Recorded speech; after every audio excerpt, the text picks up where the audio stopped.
வணக்கம். இது ஐபிசி தமிழின் பிரதான செய்திகள். முதலில் தலைப்புச் செய்திகள். தாயகத்தில் தமிழ் கட்சிகள் ஒற்றுமையுடன் செயற்பட வேண்டும், இந்தியா வலியுறுத்து. கிழக்கில் தொடரும் நில ஆக்கிரமிப்புகள், போராடும் மக்களை அச்சுறுத்தும் காவல்துறையினர். சஜித்துடன் கைகோர்த்துள்ள ரணில், கட்சி மாறிய உறுப்பினர்களுக்கு ஒழுக்காற்று நடவடிக்கையை நீக்கிய ஐக்கிய தேசிய கட்சி. அதிகாரப்பூர்வமாக நிரூபிக்கப்பட்ட ஊழலுக்கு நடவடிக்கை இல்லை, மானிப்பாய் பிரதேச சபை உறுப்பினர்கள் வெளிநடப்பு. போதைப் பொருளுடன் கைதாகியுள்ள பௌத்த மதகுரு, யாழிலும் நாளுக்கு நாள் கைதாகும் இளைஞர்கள். கட்டுநாயக்க விமான நிலைய கட்டுப்பாடுகளில் திருத்தங்கள், ஒத்துழைப்பு வழங்குமாறு வேண்டுகோள். தொடர்பான விரிவான செய்திகள். தமிழ் அரசியல் கட்சிகளுக்கு இடையே ஒருமித்த நிலைப்பாடு இருந்தால் மாத்திரமே மாகாண சபை தொடர்பில் காத்திரமான நடவடிக்கைகளை இந்தியாவினால் முன்னெடுக்கக்கூடியதாக இருக்கும் என்று இந்திய தூதுவர் சந்தோஷ் ஜா தெரிவித்துள்ளார். மாகாண சபையை வலியுறுத்தும் தமிழ் பேசும் அரசியல் கட்சிகள் சில சந்தர்ப்பங்களில் அந்த மாகாண சபை தேவையில்லை என்றும் தெரிவிக்கும் நிலைப்பாடு இருந்து வருவதாகவும் அவர் சுட்டிக்காட்டியுள்ளார். இந்திய தூதரகத்தில் நடைபெற்ற தமிழ் ஊடக நிறுவன பிரதானிகளுடனான சந்திப்பின் போது இந்த விடயங்களை தூதுவர் தெரிவித்துள்ளார். தமிழ் பேசும் அரசியல் கட்சிகளின் நிலைப்பாட்டில் ஐக்கியம் இல்லாத போதிலும் இந்தியா மாகாண சபை தொடர்பில் தொடர்ந்தும் இலங்கை அரசாங்கத்துடன் பேச்சுவார்த்தைகளை நடத்தி வருவதாகவும் தூதுவர் தெரிவித்துள்ளார். இலங்கை அரசாங்கத்துடனான பேச்சுவார்த்தையில் இந்தியா மாகாண சபைக்குட்பட்ட அதிகாரங்கள் தொடர்பில் குறிப்பிட்டுள்ளது.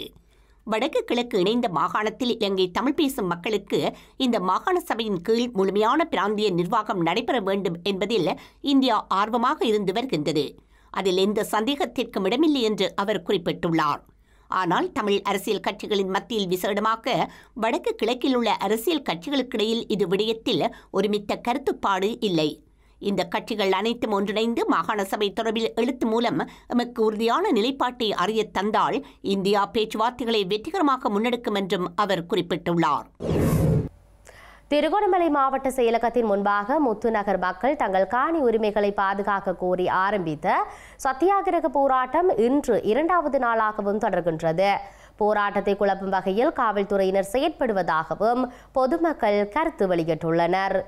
இலங்கை துறைமுக அதிகார சபையின் அபிவிருத்தி திட்டத்தின் கீழ் நிலங்களை இழக்கும் அபாயத்தில் உள்ள முத்துநகர் பகுதி மக்களால் இந்த போராட்டம் நேற்றைய தினத்திலிருந்து முன்னெடுக்கப்படுகின்றது.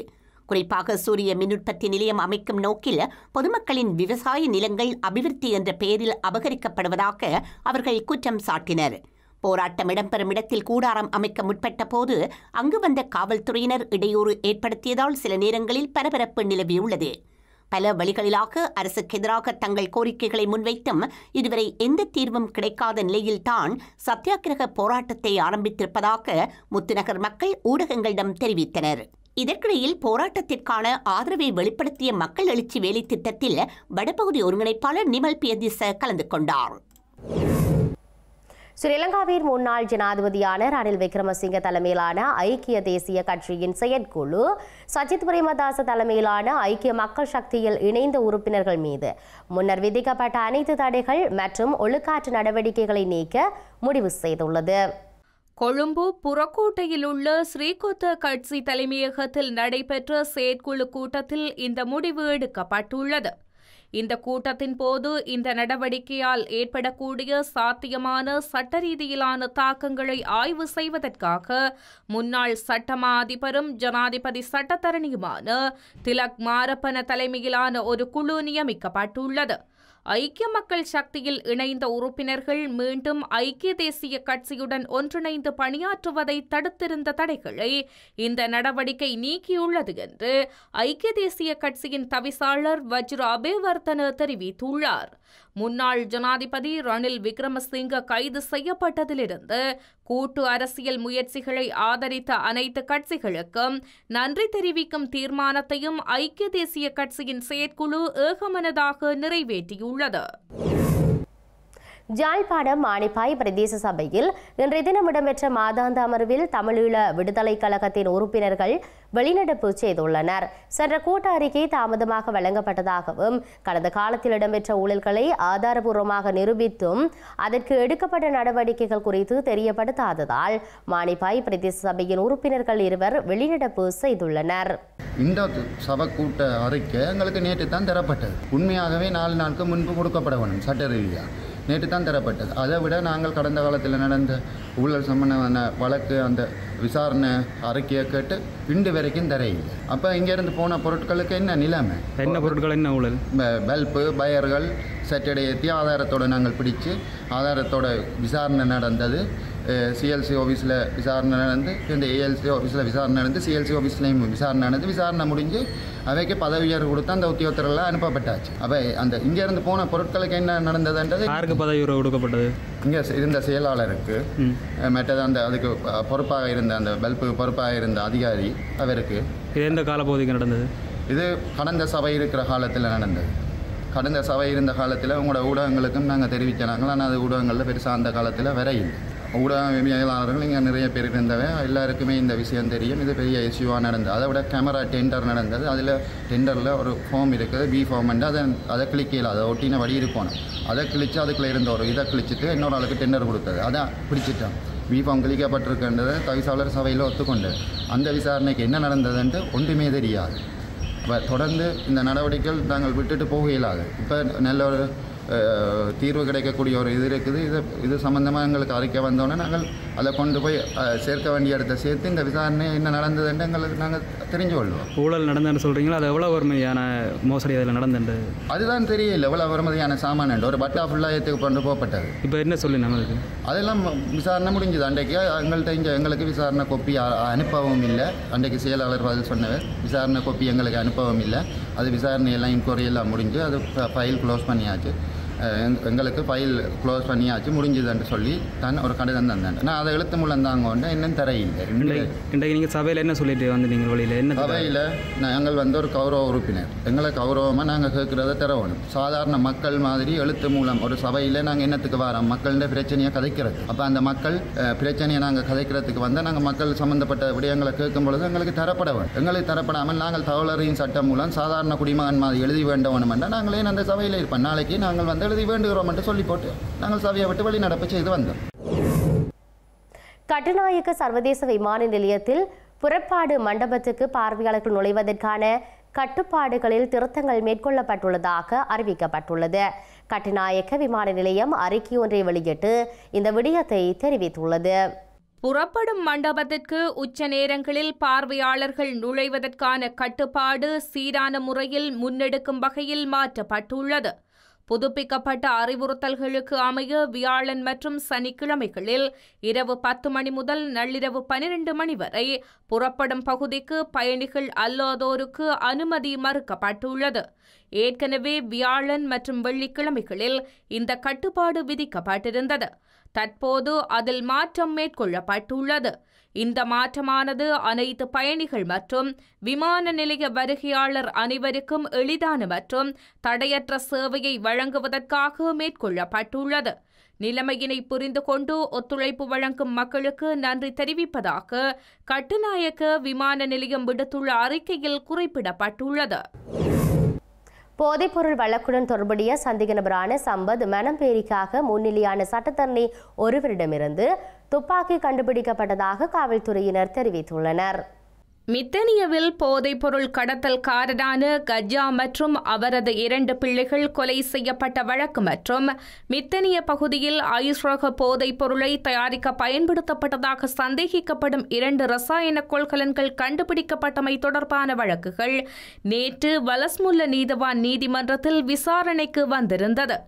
மேல் மாகாண வடக்கு குற்றப்பிரிவில் தடுப்பு காவலில் உள்ள பெகோ சமன் மற்றும் தெம்பிலி லஹிர் ஆகியோரும் நேற்று நீதிமன்றத்தில் முன்னிலைப்படுத்தப்படவிருந்தனர். இதன் காரணமாக நீதிமன்ற வளாகத்திற்கு அருகில் பாதுகாப்பு பலப்படுத்தப்பட்டிருந்தது. இந்த நிலையில் நீதிமன்றத்திற்கு வந்த சட்டத்தரணிகள் உட்பட அனைவரும் கடுமையான சோதனைக்கு உட்படுத்தப்பட்டனர். இதன்போது குறித்த போதைப்பொருள் மீட்கப்பட்ட வழக்குகள் தொடர்புடைய சந்தேக நபரான சம்பத் மனம்பேரிக்காக முன்னிலையான சட்டத்தரணி ஒருவரிடமிருந்து ஒரு துப்பாக்கியும் கண்டுபிடிக்கப்பட்டதாக காவல்துறையினர் தெரிவித்துள்ளனர். அந்த துப்பாக்கி சட்டத்தரணியின் காரில் இருந்து மீட்கப்பட்டதுடன் மேலும் ஒரு பிஸ்டல் வகை துப்பாக்கி, 15 தோட்டாக்கள் நிரப்பப்பட்ட ஒரு மெகசின் மற்றும் 5 கூடுதல் தோட்டாக்கள் நீதிமன்ற வாயிலை சோதனை செய்த காவல்துறை அதிகாரிகளால் கண்டுபிடிக்கப்பட்டுள்ளன. விசாரணையின் போது துப்பாக்கி சட்டப்பூர்வமாக சட்டத்தரணிக்கு வழங்கப்பட்டமை தெரிய வந்தது. இருப்பினும் நீதிமன்ற பாதுகாப்பிற்காக நிறுத்தப்பட்டிருந்த காவல்துறை அதிகாரிகள் இதுகுறித்து வலஸ்முல்ல காவல்துறை பொறுப்பதிகாரிக்கு தகவல் அளித்ததை அடுத்து வழக்கு முடியும் வரை துப்பாக்கியை நீதிமன்ற காவலில் வைக்க நடவடிக்கை எடுக்கப்பட்டுள்ளது. போதைப்பொருளை தம்பசம் வைத்திருந்த குற்றச்சாட்டில் பிக்கு உள்ளிட்ட 3 பேரை மாத்தளை குற்றப்புலனாய்வு பிரிவினர் கைது செய்துள்ளனர். சந்தேக நபர்கள் போதைப்பொருள் கடத்தல் கும்பலுடன் தொடர்புடையவர்கள் என்றும் தகவல்கள் தெரிவிக்கப்படுகின்றது. கைதான பிக்கு அளவ காவல்துறை பிரிவிற்குட்பட்ட விகாரையொன்றில் சேவையாற்றியவர் எனவும் 38 வயதுடையவர் எனவும் தெரிவிக்கப்படுகின்றது. இதன்போது அவரிடமிருந்து 10.3 கிராம் ஹெரோயின் கைப்பற்றப்பட்டுள்ளது. அவருடன் கைதான ஏனைய 2 பேரும் 29 மற்றும் 31 வயதுடையவர்கள் எனவும் அவர்களிடமிருந்து 17 கிராம் ஹெரோயின் கைப்பற்றப்பட்டதாகவும் காவல்துறையினர் தெரிவிக்கின்றனர். கைதான 3 சந்தேக நபர்களும் இன்றைய தினம் பொல்காகவில நீதவான் நீதிமன்றத்தில் முன்னிலைப்படுத்தப்பட்டுள்ளனர். இதன்போது சந்தேக நபர்களை 7 நாட்கள் தடுத்து வைத்து விசாரணை செய்ய காவல்துறையினருக்கு அனுமதி வழங்கப்பட்டுள்ளது. ஜாழ்ப்பாணம் நாவான்துறை பகுதியில் போதைப் பொருளுடன் இளைஞர் ஒருவர் கைது செய்யப்பட்டுள்ளார். சம்பவம் தொடர்பான மேலதிக விசாரணைகளை ஜாழ்ப்பாணம் காவல்துறையினர் மேற்கொண்டு வருகின்றனர். நாவான்துறை மண்புட்டி பகுதியில் 470 கிராம் கஞ்சா கலந்த மாவாவுடன் குறித்த இளைஞர் கைது செய்யப்பட்டுள்ளார். யாழ்ப்பாணம் காவல்துறை குற்றத்தடுப்பு பிரிவினருக்கு கிடைத்த ரகசிய தகவலின் அடிப்படையில் இவ்வாறு அவர் கைது செய்யப்பட்டுள்ளார். கைது செய்யப்பட்டவர் யாழ்ப்பாணம் நாவாந்துறையைச் சேர்ந்த 22 வயதுடைய இளைஞர் என தெரிவிக்கப்பட்டுள்ளது. கைது செய்யப்பட்ட இளைஞரிடம் மேற்கொள்ளப்பட்ட ஆரம்பகட்ட விசாரணைகளின் பின்னர் இவர் நீண்ட காலமாக கஞ்சா கலந்த மாவா விற்பனையில் ஈடுபட்டு வந்ததாக தெரிய வந்துள்ளது. சம்பவம் தொடர்பான மேலதிக விசாரணைகளை யாழ்ப்பாணம் காவல்துறையினர் மேற்கொண்டு வருவதுடன் விசாரணைகளின் பின்னர் குறித்த சந்தேக நபரை நீதிமன்றத்தில் முற்படுத்துவதற்கான நடவடிக்கைகளை காவல்துறையினர் மேற்கொண்டு வருகின்றனர். ஜாழ்ப்பாண பல்கலைக்கழகத்தின் முன்னாள் துணைவேந்தர் துரைராஜாவின் உருவச்சிலையினை திருநெல்வேலி சந்தியில் நிறுவுவதற்கு நல்லூர் பிரதேச சபையில் தீர்மானம் எடுக்கப்பட்டுள்ளது. குறித்த தீர்மானம் நல்லூர் பிரதேச சபையின் மாதாந்த கூட்டத்தில் தவிசாளர் மயூரனினால் அறிவிக்கப்பட்டது. யாழ்ப்பாண பல்கலைக்கழகத்தின் முன்னாள் துணைவேந்தர் பேராசிரியர் துரைராஜாவிற்கு சிலையொன்றினை அமைப்பதற்கு இடம் ஒன்றினை ஒதுக்குவது தொடர்பில் நேற்றைய தினம் நல்லூர் பிரதேச சபையின் மாதாந்த கூட்டத்தில் கலந்துரையாடப்பட்டது. யாழ்ப்பாண பல்கலைக்கழகத்தின் துணைவேந்தராக இருந்த காரணத்தினால் யாழ் பல்கலைக்கழக சூழலில் அவருடைய சிலையினை நிறுவுவதற்கான இடத்தினை ஒதுக்க வேண்டும் என்பதன் அடிப்படையில் ஒரு பொருத்தமான இடத்தினை தெரிவு செய்ய வேண்டும் எனவும் குறித்த கூட்டத்தில் தெரிவிக்கப்பட்டுள்ளது. அந்த வகையில் திருநெல்வேலி சந்தியில் நல்லூர் பிரதேச சபையினால் அமைக்கப்பட்ட மணிக்கூட்டு கோபுரத்திற்கு அருகில் அல்லது யாழ் பல்கலைக்கழக மருத்துவ பீடத்திற்கு முன்னால் உள்ள நடைபாதைக்கு அருகில் குறித்த சிலையினை நிறுவுவதற்கான இடமாக தெரிவு செய்யலாம் எனவும் தெரிவிக்கப்பட்டுள்ளது. இதன் அடிப்படையில் திருநெல்வேலி சந்தியில் நல்லூர் பிரதேச சபையினால் அமைக்கப்பட்ட மணிக்கூட்டு கோபுரத்திற்கு அருகில் சிலையினை நிறுவுவதற்கு பொருத்தமான இடம் என சபை ஏகமனதாக ஏற்றுக்கொண்டதனை அடுத்து தீர்மானம் நிறைவேற்றப்பட்டுள்ளது. இளைய தலைமுறையினர் தங்களது வாழ்வியலுக்கான வழிகாட்டியாக அவரை பின்பற்ற வேண்டும் என்பதன் அடிப்படையில் நல்லூர் பிரதேச சபையினரால் குறித்த தீர்மானம் எடுக்கப்பட்டது. தேசிய சுதந்திர முன்னணியின் தலைவரும் முன்னாள் அமைச்சருமான பிமல் வீரவன்ச அம்பாந்தோட்டை தங்காலை ஹால்டன் இல்லத்தில் முன்னாள் ஜனாதிபதியான ஸ்ரீலங்கா பொதுஜன பெரமுனவின் தலைவர் மஹிந்த ராஜபக்சவை நேற்று சந்தித்துள்ளார். மஹிந்த ராஜபக்சவை சந்தித்த விடயம் தொடர்பில் விமல் வீரவன்ச தனது முகநூல் கணக்கில் பதிவிட்டுள்ளார். பல தசாப்தங்களாக வளர்க்கப்பட்ட விடுதலை புலிகள் இயக்கத்தினை தோற்கடிப்பதில் அரசியல் தலைமைத்துவத்தை வழங்கிய 5வது நிறைவேற்று ஜனாதிபதி மஹிந்த ராஜபக்ச தனது உயிருக்கு அச்சுறுத்தல்கள் இருந்த போதிலும் கொழும்பில் உள்ள தனது உத்தியோகபூர்வ இல்லத்திலிருந்து திரும்பி தங்காலை இல்லத்தில் குடிபெயர்ந்தார் என்ற செய்தி இலங்கையில் மட்டுமல்ல உலகம் முழுவதும் பெரும் கவனத்தை ஈர்த்த செய்தியாகும் என அவர் பதிவிட்டுள்ளார். அரசியல் வேறுபாடுகள் இருந்த போதிலும் பயங்கரவாதத்தை தோற்கடிக்க அவர் வழங்கிய அரசியல் தலைமைக்கு நன்றி தெரிவிக்கும் ஒரு செயலாகும் எனவும் அவர் குறிப்பிட்டுள்ளார். தேசிய சுதந்திர முன்னணியின் தேசிய அமைப்பாளர் ஜயந்த சமரவீர மற்றும் தேசிய சுதந்திர முன்னணியின் பிற பிரதிநிதிகள் தங்காலை இல்லத்தில் அவரை சந்தித்து அவரது நலம் விசாரித்து தங்கள் நன்றியை தெரிவித்துக் கொண்டோம் எனவும் குறிப்பிட்டுள்ளார். வயநாட்டில் உள்ள வனப்பகுதியில் வசிக்கும் பழங்குடியினரை நேரில் சென்று அவர்களின் பிரச்சினைகளை பிரியங்கா காந்தி கேட்டறிந்து கொண்டுள்ளார். கேரள மாநிலத்தில் கடந்த ஏப்ரல் மாதம் நடந்த மக்களவைத் தேர்தலில் வயநாடு தொகுதியில் போட்டியிட்டு வெற்றி பெற்ற காங்கிரஸ் கட்சியின் முன்னாள் தலைவரான ராகுல் காந்தி தனது எம்பி பதவியிலிருந்து இடைவிலகியிருந்தார். இதனால் வயநாடு தொகுதிக்கு கடந்த மாதம் இடைத்தேர்தல் நடத்தப்பட்டது. இதில் காங்கிரஸ் கட்சி சார்பில் ராகுல் காந்தியின் சகோதரி பிரியங்கா காந்தி போட்டியிட்டு அதிகமான வாக்குகள் வித்தியாசத்தில் அபார வெற்றி பெற்றார். இந்நிலையில் பிரியங்கா காந்தி வயநாடு மாவட்ட ஆட்சியர், மாவட்ட வன அலுவலர் மற்றும் பொதுப்பணித்துறை நிர்வாக பொறியியலாளர்களுடன் கொட்டியம் வயலில் முன்மொழியப்பட்ட படிஞ்சதரத்தாரா பூலித்தோடு சாலை பகுதியை பார்வையிட்டார். பின்னர் நிலம்பூர் வனப்பகுதிகளில் வசிக்கும் பழங்குடியினரை நேரில் சென்று அவர்களின் பிரச்சினைகளை பிரியங்கா காந்தி கேட்டறிந்துள்ளார். செய்திகளின் நிறைவாக மீண்டும் தலைப்புச் செய்திகள். தாயகத்தில் தமிழ் கட்சிகள் ஒற்றுமையுடன் செயற்பட வேண்டும், இந்தியா வலியுறுத்து. கிழக்கில் தொடரும் நில ஆக்கிரமிப்புகள், போராடும் மக்களை அச்சுறுத்தும் காவல்துறையினர். சஜித்துடன் கைகோர்த்துள்ள ரணில், கட்சி மாறிய உறுப்பினர்களுக்கு ஒழுக்காற்று நடவடிக்கையை நீக்கிய ஐக்கிய தேசிய கட்சி.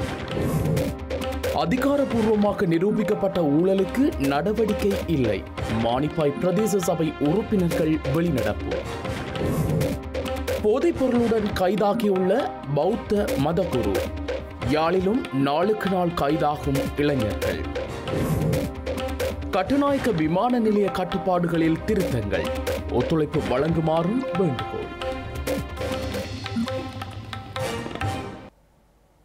இத்துடன் ஐபிசி தமிழின் பிரதான செய்திகள் நிறைவு பெற்றன. உடனுக்குடன் செய்திகளை அறிந்து கொள்ள IBCTamil.com என்ற இணையதளத்தை பார்வையிடுங்கள். வணக்கம்.